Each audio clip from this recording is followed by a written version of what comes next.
Hello and welcome back to Gapey's Bee Yard. So it's been a while since I've posted anything on my bees, so I thought I would do this video showing how I introduce a new mated queen that I picked up from a bee store into a new hive that I created by splitting off some frames out of one of my existing hives.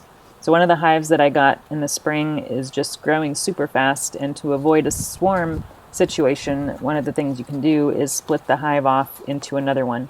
So that's what I did here, and I'm going in because it's been a week. They noticed that they're queenless, so they tried to make their own queen, and they built up a lot of queen cells in order to do that.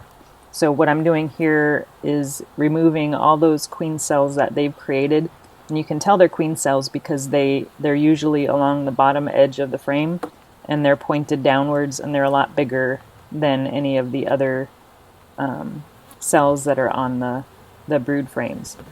So once I get all of those scraped off, then I go ahead and introduce her they come in a queen cage and it has a tape over it. So I get the queen cage and then I press it into one of the frames that has some wax built up on it.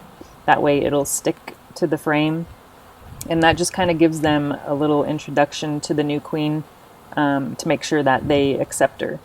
So after that 3-day period of introduction, I then go back into the hive and remove the tape that's around the queen cage, and then it has a little candy plug that they can eat through. So within a couple days, usually they're able to eat through that candy plug, and she becomes released from the box or cage that she comes in, and hopefully within a few days she starts laying eggs. So I did go back into the hive after another 3 or 4 days and confirmed that she was still in there and she was laying eggs. So it was a successful introduction. Thanks for watching, and we'll talk to you again soon.